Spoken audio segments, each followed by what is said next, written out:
Buenas noches, amigos. Aquí empezamos. La comisión evaluadora tendrá su primera reunión formal mañana. La bancada oficialista, Pachacutic y la Izquierda Democrática critican su conformación, mientras hoy se suspendió la audiencia para conocer la acción de protección interpuesta por la presidenta Guadalupe Llori. Los 5 legisladores que conforman la comisión evaluadora fueron notificados por la Secretaría General de la Asamblea la tarde de este miércoles y con ello, sin perder más tiempo, convocaron a la primera sesión para las 14:58 de este jueves. Y tenemos hasta 35 días. Podría ser menos y la idea es poder hacer un trabajo acelerado. Y aunque quienes la integran dicen que todo se lleva a cabo conforme lo dispone la ley, la bancada oficialista y Pachacutic cuestionan su legalidad y critican su conformación. Constituyeron una comisión donde están dejando por fuera no a cualquier bancada, a una bancada que tiene 27 legisladores constituidos legalmente. Y nuestra crítica no es a que nos dejaron fuera y no nos están prestando la pelota para jugar, es que lo que están haciendo nuevamente es ilegal. Nos dieron un listado y ya nos dieron poniendo los nombres.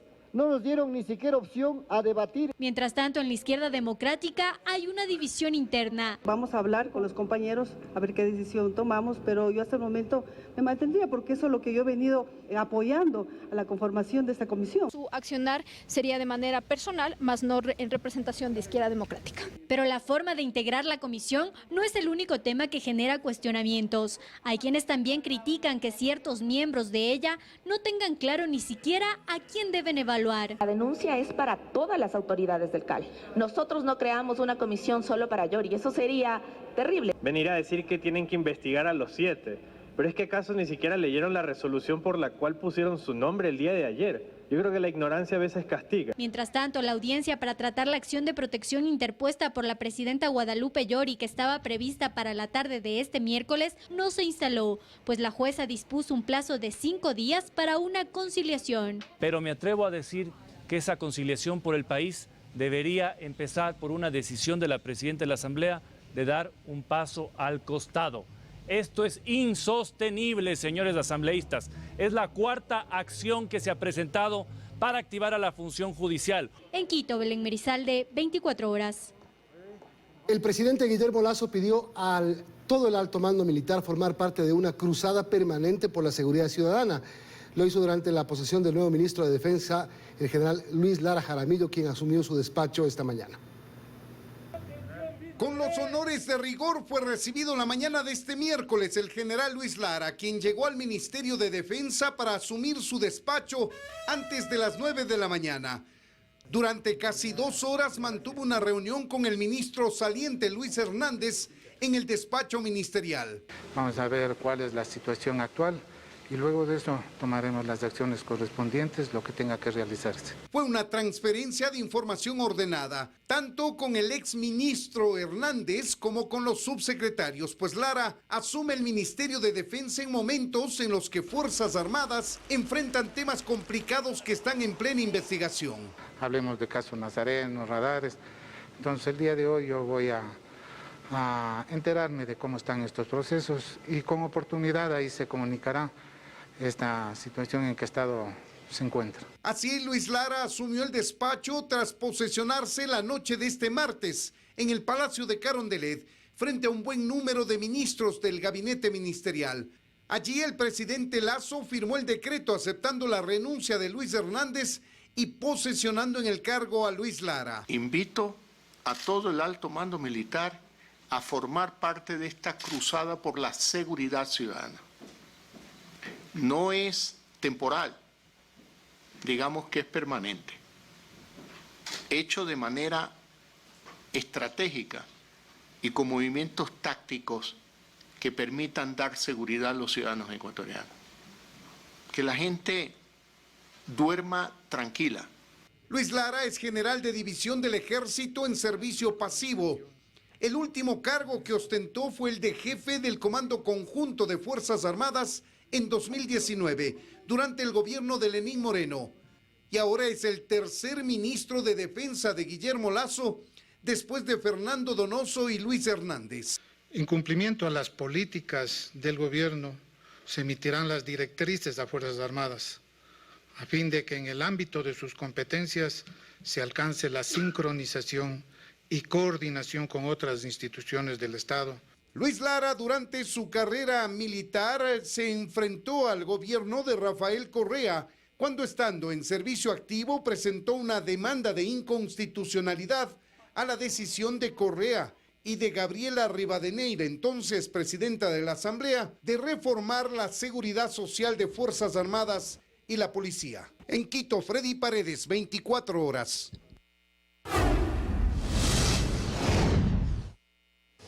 Autoridades del Hospital Carlos Andrade Marín del IES en Quito piden a sus médicos no quejarse por la falta de insumos y equipos en mal estado. Lejos de buscar una solución, reconocen que no hay recursos y que eviten contárselo a sus pacientes. Esta vez no se plantean soluciones. La opción para el jefe de área clínica del Hospital Carlos Andrade Marín, HCAM, es ante el desabastecimiento, el silencio de sus colegas y evitar el reclamo de los afiliados. Don Milton viaja desde Riobamba a Quito cada cierto tiempo para los controles. La respuesta, sin embargo, respecto a sus medicinas. Citan las médicas a los 3 meses. Entonces el doctor me dice, lamento que un viaje en vano que no tenga el medicamento. Tiene que comprarlos usted. A comprar. ¿Desde cuándo me dice que no hay? Desde octubre. Esta comunicación fue enviada el pasado 21 de abril a los jefes de endocrinología, neurología, neumología, dermatología, infectología, geriatría, oncología, en fin. A todos se les ha comunicado sobre la falta de insumos, reactivos y equipos fuera de servicio. Ocurre todo el tiempo.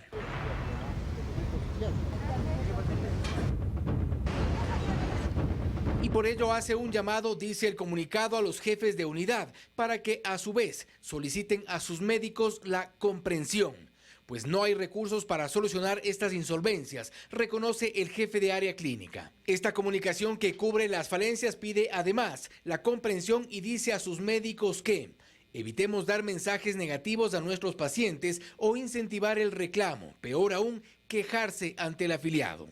Pero el afiliado tiene voz. Y esto ocurre a diario. Fue bastante, más o menos el valor, realmente sí. Unos $250 fue lo que costó la medicación de mi papá. ¿Todo afuera? Afuera.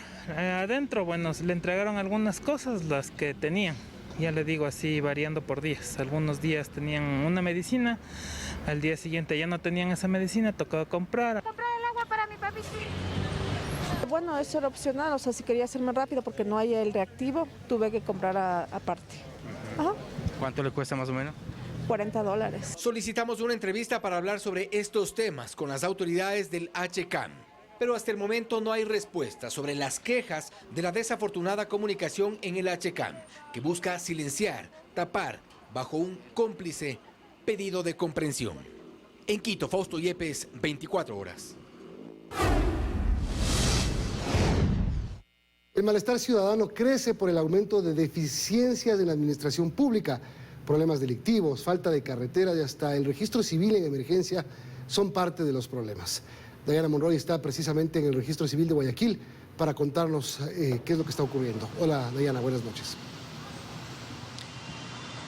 ¿Qué tal, estudios? Muy buenas noches. Sí, es precisamente en los exteriores de este lugar del registro civil donde diariamente durante la madrugada decenas de ecuatorianos llegan para intentar tener un cupo para poder sacar su cédula de identidad. El registro civil está en emergencia, no hay materiales, pero ese es solo uno de los problemas. Está también la inseguridad, la falta de medicinas, la mala infraestructura de las carreteras y la mala infraestructura de las unidades educativas. Mientras, por otro lado, el presidente de la República dice que el país está en su mejor situación económica y también habla incluso de reducir el déficit. Nosotros hemos hecho un reportaje sobre estas dos versiones de Ecuador. Veamos. Muy poco sobre seguridad, salud, educación o el caos que existe en servicios tan básicos como la cedulación. Pero sí hubo tiempo y mucho para hablar sobre el aumento de la producción petrolera. Y Ecuador pasa por un muy buen momento económico. Y también sobre la intención del gobierno de reducir aún más el déficit. Que no será mayor al 2 o 2,2% del Producto Interno Bruto. Esto mientras en el mismo país los hospitales siguen sin medicinas, pues ya no es suficiente con una orden judicial para que las entreguen, pues funcionarios del Ministerio de Salud Pública y del IES apelan estas decisiones. Un país donde el registro civil no tiene materiales, donde las escuelas están en mal estado y donde cada mes asesinan en una sola ciudad a 5 niños, víctimas colaterales de la violencia. Las cosas no están funcionando. Es una negligencia inaceptable. El presidente entendía bien a lo que se metía, sabía la complicada situación económica y administrativa del país. Si él aceptó lanzarse candidato y aceptó la presidencia, no hay excusa. ¿Pero por qué el presidente no habla de estos temas? Un gobierno inexperto y su inexperiencia lo lleva a poner a personas que no son hábiles en el manejo de la política. Tiene muchos jóvenes que ni siquiera han estudiado en el país y no conocen la realidad nacional. Buscar gente que le sepa decir no, gente que le sepa corregir, gente que no tenga miedo a hacerle frente, porque eso también es un buen gobierno, un gobierno donde no todos están detrás del presidente o caudillo. Si todo parece estar mal, ¿qué sí funciona? Le preguntamos a Costa y a Febres Cordero. Ese es el problema, es que nada funciona. Y lo peor es que tienen muchos recursos provenientes del petróleo. ¿A dónde van esos dineros? ¿A dónde van? Tienen que venir a la ciudadanía. ¿Y qué gran obra se puede hablar ahorita del presidente Lasso? ¿Qué gran servicio que ha mejorado? Si más bien han desmejorado muchos de los servicios. Pero tranquilos, dicen desde el gobierno, pues el próximo año Ecuador tendrá un déficit no mayor al 2,2%.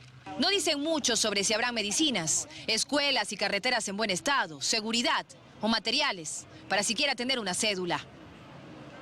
Y según analistas, el gobierno se ha distraído mucho en resolver la parte política, sobre todo el conflicto en la Asamblea Nacional, y por eso ha dejado de lado la parte social. Es nuestro reporte a esta hora. Ustedes tienen mucha más información. Nos despedimos. Buenas noches. Buenas noches, Dayana. Gracias por la información. Y esos son unos temas. También está el tema de la inseguridad. En Guayaquil, una unidad de policía fue baleada y una mujer embarazada murió víctima del sicariato. La ola de criminalidad no cesa pese a que el gobierno envió a los militares a las calles. El contacto ahora es con Luisa María Heredia, quien se encuentra en la calle Rumichaca. Adelante, Luisa María. ¿Qué tal, compañeros en estudios, amigos televidentes? Muy buenas noches. En efecto, han transcurrido ya las primeras 24 horas desde que el gobierno anunció una vez más, como medida para hacerle frente a la criminalidad, la presencia de los militares en las calles.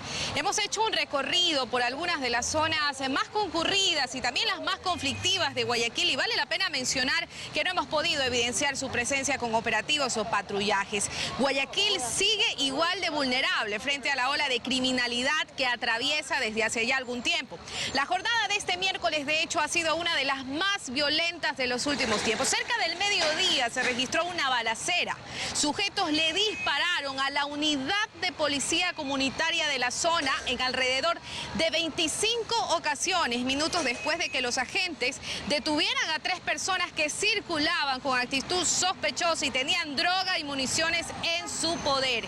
Esto en Monte Sinaí, a pocos metros de una gasolinera ubicada en la vía Daule. En cambio, ya en horas de la tarde, una mujer de 20 años que se dedicaba a vender jugo fue asesinada con 4 disparos. Una de las hipótesis que maneja la Policía Nacional es que este sicariato se habría cometido en represalia porque la joven había dado su versión sobre otras muertes violentas que se registraron en el mismo sitio el viernes pasado. En lo que también fue descrito como un enfrentamiento armado entre bandas. Este sector está cerca a la penitenciaría. Además, en la cooperativa Juan Montalvo, una embarazada recibió varios disparos. La mujer, que tenía 4 meses de gestación, fue trasladada a un hospital cercano, donde se pudo comprobar su deceso producto de otro sicariato.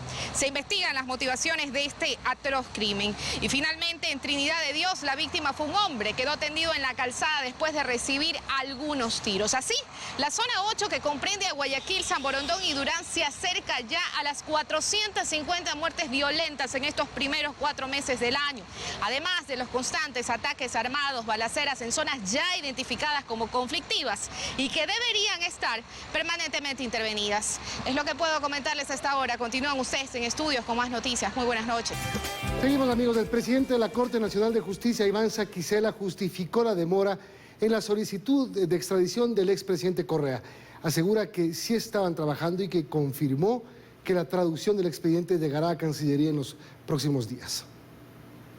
En la Corte Nacional de Justicia, según su presidente, están siendo meticulosos en el proceso de traducción del expediente, que deberá ser enviado por Cancillería al gobierno de Bélgica para solicitar la extradición del expresidente Correa. Así lo asegura desde México Iván Saquicela. El trámite se debe hacer estrictamente de conformidad con la ley, fundamentalmente que tiene que ver en este caso con el nombramiento de peritos para la traducción que es bastante extensa por la cantidad de hojas. De repente podría variar dependiendo del trabajo de los peritos, pero unos días más. Según el canciller, no deben existir errores como ya ocurrió en el mismo caso. Por ejemplo, que hay una mala traducción en el pedido que se realizó en su momento a Interpol. Iván Saquicela justificó la razón por la que tardaron en enviar la solicitud de extradición. Él dice que sus criterios no son políticos y asegura que actuó en derecho. ¿Cuáles son las razones? Primero, consideremos que hubo negativas de difusión roja. Mediante Cancillería se pidió la confirmación de que no hay ningún inconveniente y de que existe efectivamente el Tratado Ecuador-Bélgica vigente. No es una coincidencia de nuestro pedido, sino la consecuencia de lo que venimos trabajando hace algún tiempo atrás. Tanto el canciller cuanto el presidente de la Corte recalcan que en Ecuador no hay persecución política, pues el expresidente fue juzgado durante el gobierno anterior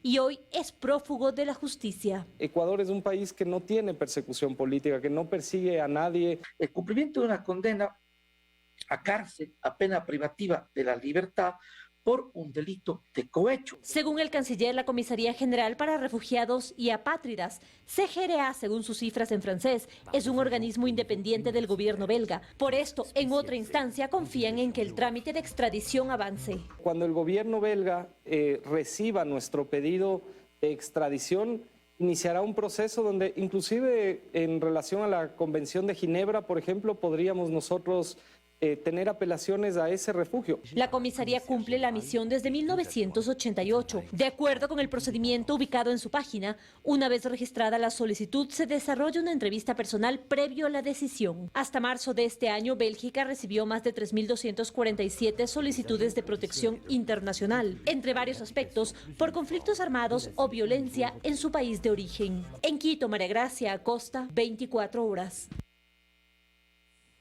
La conformación del tribunal que analizará la apelación del habeas corpus concedido a Jorge Glass aún sigue sin fecha.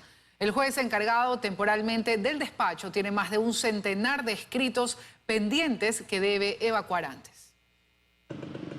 La conformación del tribunal que analizará la apelación del habeas corpus otorgado a Jorge Glass sigue pendiente. Han pasado 18 días desde que el ex vicepresidente, sentenciado 3 veces por corrupción, salió de la cárcel.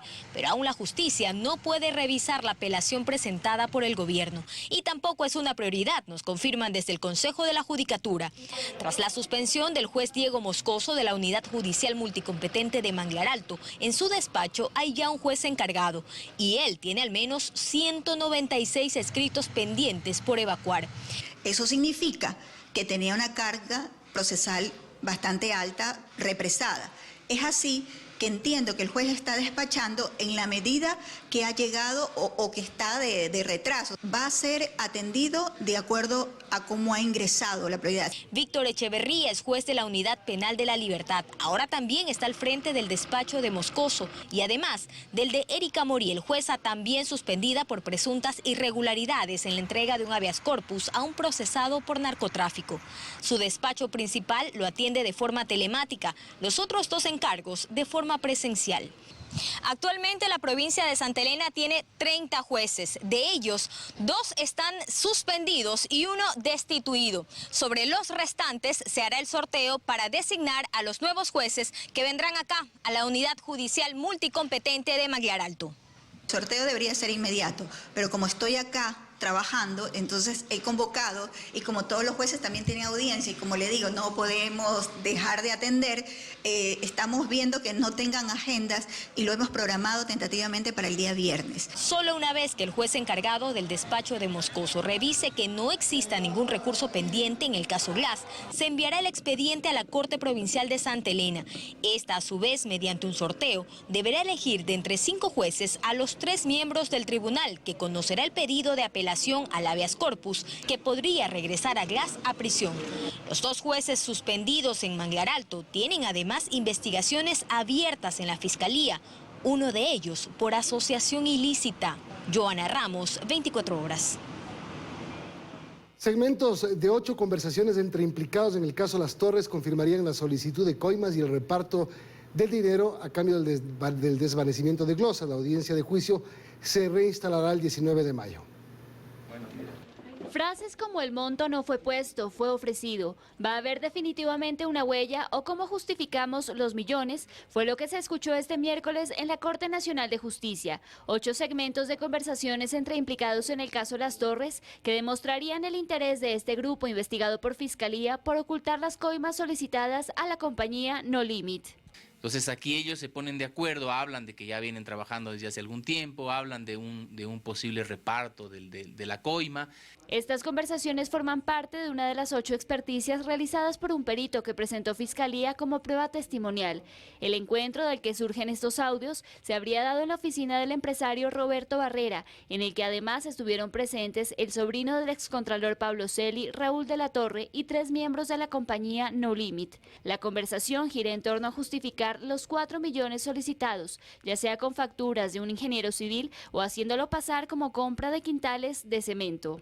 Eso es lo que vienen sosteniendo los señores Barrera y de la Torre, ¿no es cierto?, desde el inicio. ¿Por qué ellos sostienen esto? Porque ellos fueron detenidos en los Estados Unidos y entonces ellos, para beneficiarse de una reducción de pena, lo que hicieron es ofrecer una colaboración. Nosotros presentaremos alrededor de 15 a 20 funcionarios de Petroecuador relacionados con el proceso de pago de las facturas. Bueno, nosotros vamos a utilizar la misma prueba de Fiscalía, porque eso es lo que nos está sirviendo, porque no tenemos absolutamente nada. Dentro de esa distribución, Pablo Celi no aparece en absoluto y tampoco se nombra a la Contraloría General del Estado. De acuerdo al primer testigo de Fiscalía, Roberto Barrera, el 50% del monto solicitado se debía entregar en efectivo al exgerente de Petroecuador, Pablo Flores. La audiencia se reinstalará el jueves 19 de mayo a las 8:30 para continuar con las 7 experticias restantes. En Quito, Daniela Valencia, 24 horas.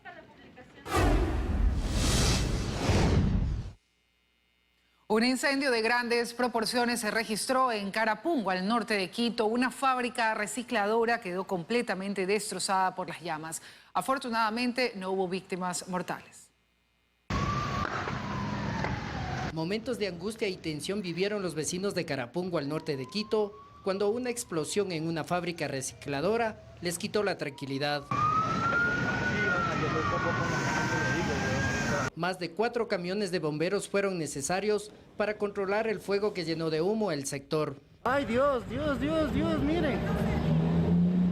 Vivimos aquí cerquita y más la bomba aquí. Disculpe, vivimos un pánico, pensé que ya era nuestro fin, era nuestro fin. La causa todavía está por determinarse, no conocemos a ciencia cierta. Se trata de una recicladora, la que de los registros que tenemos hasta el momento no cuenta con los permisos de funcionamiento. Las llamas no solo acabaron con el material reciclable, sino que también afectaron a 2 vehículos que se encontraban en los patios de la fábrica. Al momento no tenemos ninguna desgracia personal, todo es material. Los moradores del sector aseguran que la presencia de las fábricas en la zona les causa mucha intranquilidad. Siempre es un riesgo, ahí sí las autoridades deberían de hacer los análisis respectivos para que este tipo de situaciones se puedan prevenir en el futuro. Más de 3 horas llevó a los bomberos controlar el fuego y en los próximos días se espera determinar con exactitud cuál fue la causa del incendio. En Quito, Pablo Guerra Báez, 24 horas. El Banco Interamericano de Desarrollo, BID, aprobó hoy un préstamo para Ecuador por $250 millones. Los recursos servirán para mejorar la cobertura, la focalización y la calidad de programas sociales prioritarios. Uno de esos programas es la Iniciativa de Paridad de Género, que busca reducir las barreras que impiden a las mujeres acceder a oportunidades laborales en igualdad de condiciones. Además, el préstamo permitirá respaldar la recuperación del empleo. Ecuador, al igual que el mundo, busca el fortalecimiento de la vacunación contra la influenza estacional. Es por esto que expertos explicaron qué tan grave puede ser una gripe y cómo el país se ha preparado para esto.